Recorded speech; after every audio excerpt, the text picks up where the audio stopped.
96% लोग नास्तिक हैं, ईश्वर को नहीं मानते हैं, देवी देवता को नहीं मानते हैं। और दूसरे तीसरे स्थान पर नॉर्वे और स्वीडन वगैरह आता है। और इंडिया में सबसे अधिक लोग मानते हैं इस चीज़ को।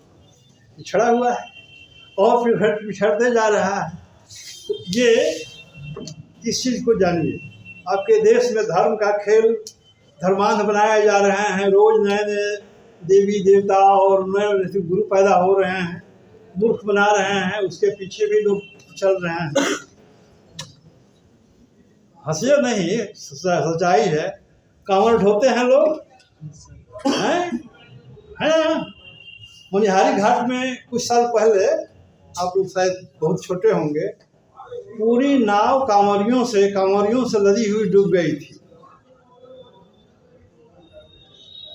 2013 में केदारनाथ में 4,500 लोग मर गए थे। केदारनाथ जानते हैं ना, हिंदुओं का तीर्थ स्थल है।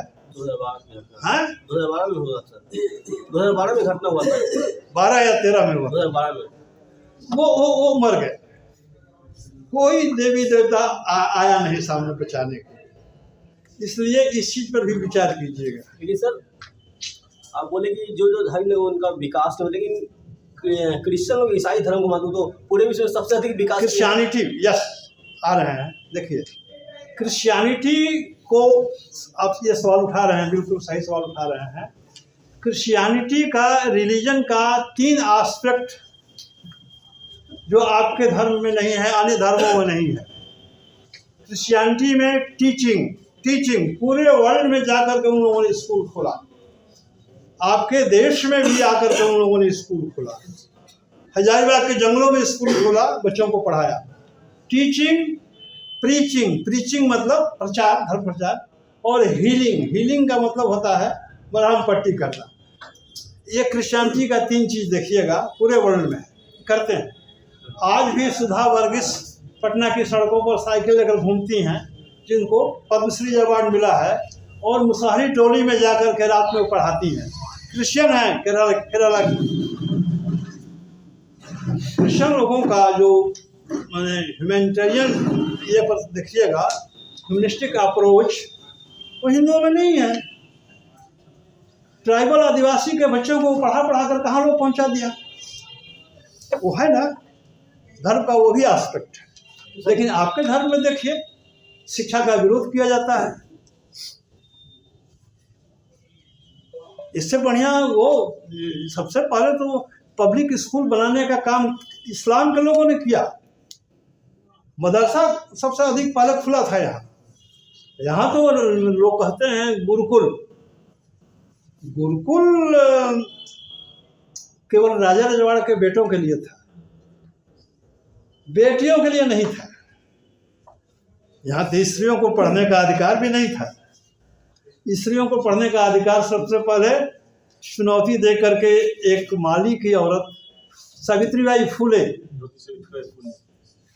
पुणे में स्टार्ट की, जिनको तंग किया गया, उन पर गोबर माटी फेंका गया, तब भी वो जाकर पढ़ाती थी, आती थी। आज वो उन पर उनके नाम पर अवार्ड दिया जा रहा है। तो ये आपका देश रहा है। अभी भी देश की औरतों को सेकंड ग्रेड नागरिक माना जाता है आपके यहाँ। अभी भी, अरे 2005 में लड़कों के बराबर लड़कियों को अधिकार मिला प्रॉपर्टी में ही, नहीं तो 2 तरह के संतान माने जाते थे। हिंदू कोड बिल पारित नहीं होने दिया 1952 में, अंबेडकर जो लाए थे, जिसमें लड़के लड़की को बराबर ट्रीट करने की बात थी। पार्लियामेंटेरियन लोग खड़े हो गए कि नहीं ये कैसे होगा, ये इंडिया है, लड़का लड़का होता है और लड़की लड़की होती है। लड़की दूसरे घर की चीज है, अपने घर की थोड़ा है। ये समझ अपनी संतान के विषय में, ये सब बड़ा विचित्र देश हमारा रहा है भाई। इस पर सोचना होगा, विचार करना होगा। वहीं 49 में एक आदमी पावर में आता है, बगल में आपके पड़ोस में, मौत से तुम बदल कर रख देता है। आज दुनिया के लिए चुनौती बना हुआ है चाइना। 40,000 एकड़ जमीन आपका भी लेकर बैठा हुआ है, आपकी हिम्मत नहीं है कि उधर ताकिए। नास्तिक देश, ईश्वर में विश्वास नहीं है और आत्मा में विश्वास नहीं है, किसी देवी देवता में विश्वास नहीं है। और आपके यहाँ 33 करोड़ देवी देवता लोग कहते हैं ना, कोटि और सभी देवी देवता हथियार लिए हुए हैं, देखिएगा। और हम पूरी दुनिया में 900 बरस गुलाम रहने का इतिहास इसी देश का, और कहीं का नहीं। नेपाल तो कभी गुलाम रहा नहीं। ये गुलामी से भी हमको नहीं लोग उचार सके, हमारे देवी देवता लोग, ताकतवर लोग, सर्वशक्तिमान लोग। इस पर विचार करना चाहिए ना भाई। ये सब चीज़ों पर भी बहस कीजिए, बात कीजिए, हम लोगों को कभी कभी बुलाया कीजिए, हम लोग बात करेंगे। हम इनवाइट भी करते हैं, इन लोगों को भी हम बुलाएंगे। रिटायरमेंट के बाद में हमने एक फार्म हाउस बना रखा है, हमारे कुछ लोग आते जाते हैं हमारे यहाँ। हाँ भाई, आते जाते हैं, तो हम चाहेंगे कि महीने में एक बार हो। अब खर्च उसमें नहीं करिएगा, खर्च हम करेंगे। आप लोगों के जो इस तरह के युवा लोग हैं, अपना ग्रुप बनाइए या सोशल जस्टिस आर्मी के तहत काम कीजिए। काम करने की ज़रूरत है, बदलाव की ज़रूरत है, और कई चुनौतियां आपके सामने खड़ी हैं।